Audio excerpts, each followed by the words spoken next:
हम जा रहे हैं, देखिए ऑडिटोरियम में, धुबरी कॉलेज का ऑडिटोरियम इतना सुंदर है। ये ऑडी मैं बता नहीं सकती हूँ, एकदम मतलब मूवी थिएटर जैसा लगता है अंदर में। मैं बताऊँगी जाके, बहुत सुंदर है। सुल्ताना वेट कर रही है मेरा।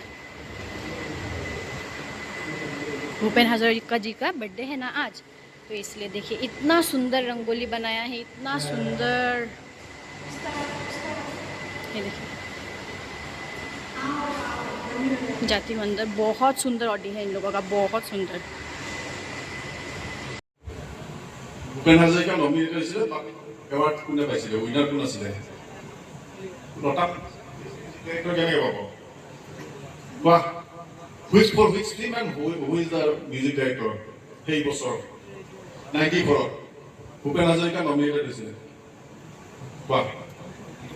এ.আৰ. ৰহমান ৰজা নহয়, 95 চৰি 93 নভেৰ কাৰণে শিৱৰি নহয় নহয় নহয় মহেশ ভাট মিউজিক ডাইৰেক্টৰ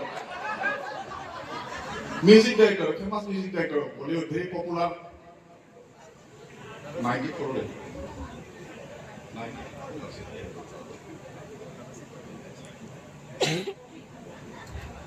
অনু মালিক ফর বাজিগর। কারেক্ট অ্যান্সার অনু মালিক ফর বাজিগর। তার আগের বছর রোজা আছে। इतना पुराना चीज हम लोग कैसे जानेंगे? नया चीज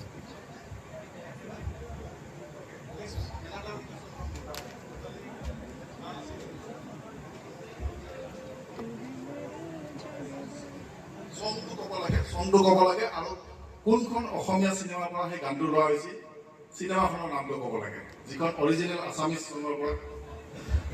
চংটো অসমীয়া চংটো গাই দিব লাগিব তুলে, তাৰ লগতে কোনখন অসমীয়া চিনেমাৰ পৰা সেই গানটো লোৱা হৈছিল। ষ্টুডেণ্ট বৈষ্ণৱী আছে? ये यहाँ की विदेश होती है।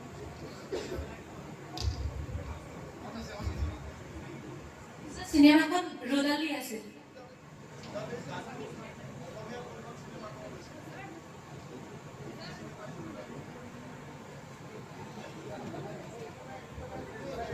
অৰিজিনেল অসমীয়া চিনেমাখনৰ নাম আৰু অৰিজিনেল অসমীয়া গান দুইটাই ক'ব লাগিব। স্যাৰ বুকু হোম হোম কৰে আৰু সিনেমাখনৰ নাম আছিলে Moriam Dewan. Very good, correct answer is Maniram Dewan. বুকু হোম হোম কৰে 1964 মনিৰাম দেওয়ানৰ গানটোৰ ওপৰত আধাৰিত।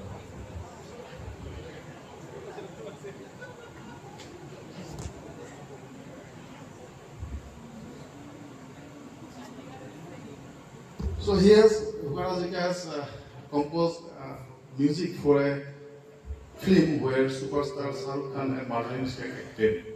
চিনেমাখনৰ নামটো ক'ব লাগে আৰু সেই চিনেমাখনৰ ডাইৰেক্টৰজনৰ নাম ক'ব লাগে, যিখন চিনেমাত মাধুৰী দীক্ষিত শাহৰুখ খানৰ দৰে superstar acted. Bhupen Hazarika was the music director. Student, I expect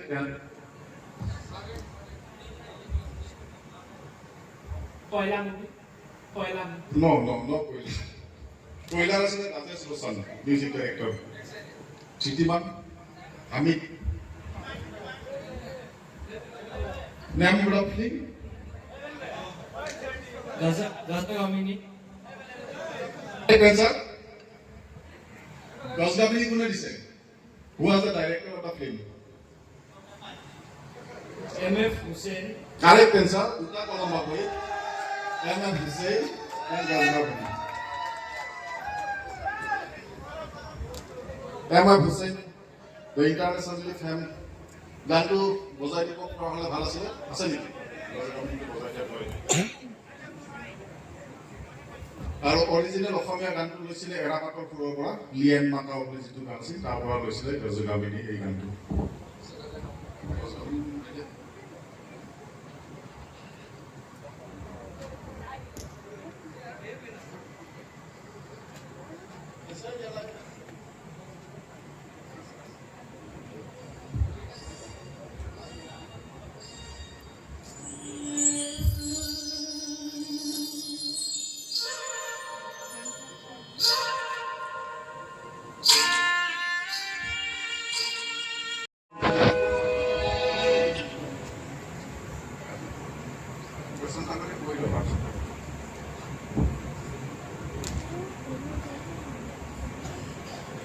1970 দশক এখন বিখ্যাত বিয়া হৈছিলে এজন যুৱক আছিলে প্ৰশান্ত দাস আমাৰ জন নহয় বাৰু আৰু এগৰাকী যুৱতী আছিলে অনামিকা গোস্বামী এই বিখ্যাত বিয়াখন 1970 দশক সেই বিয়াখনৰ লগত ভূপেন হাজৰিকাৰ ৰিলেশ্যনশ্বিপ কি ভূপেন হাজৰিকা কেনেকৈ সেই বিয়াখনৰ লগত জড়িত অনামিকা গোস্বামী আৰু প্ৰশান্ত দাসৰ বিয়াখনৰ লগত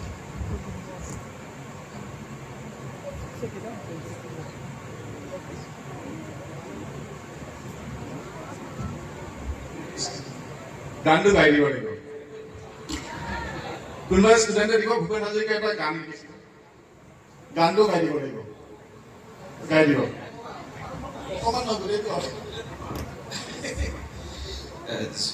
যুৱক প্ৰশান্ত দাস আৰু যুৱতী অনামিকা কোচ বিয়াত হেনো কিছু বাধা পালে সেই কাকো নজনা হয়নে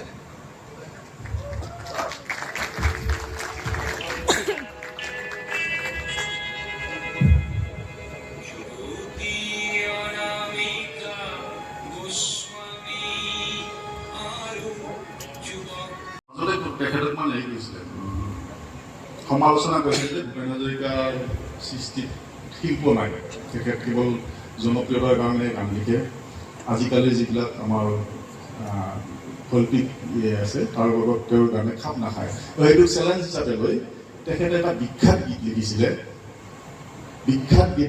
সেই গীতটো দুআষাৰ কৰি দিব লাগে তেওঁৰ চেলেঞ্জ হিচাপে লৈছিল তেখেতৰ সৃষ্টিত শিল্প নাই বুলি কৈছিলে সেইকাৰণে আধুনিক শিল্পক সাঙুৰি পেলাই এটা বিখ্যাত গীত ৰচনা কৰিছিলে গীতটো কি মদাৰৰে ফুল তেখেতৰ হয় মদাৰৰ ফুলটোতে একচুৱেলি উত্তৰ দিছিলে সমালোচনা মদাৰৰ ফুলটো মই নেক্সট সুধিম বুলি ভাবি আছিলোঁ সেইটো সমালোচনাৰ উত্তৰ দিছে কিন্তু তেওঁ যিটো গীতত তেওঁ শিল্প নথকা বুলি সমালোচনা কৰাৰ উত্তৰত যিটো গীত লিখিছিলে এনে এটা ফেমাছ খন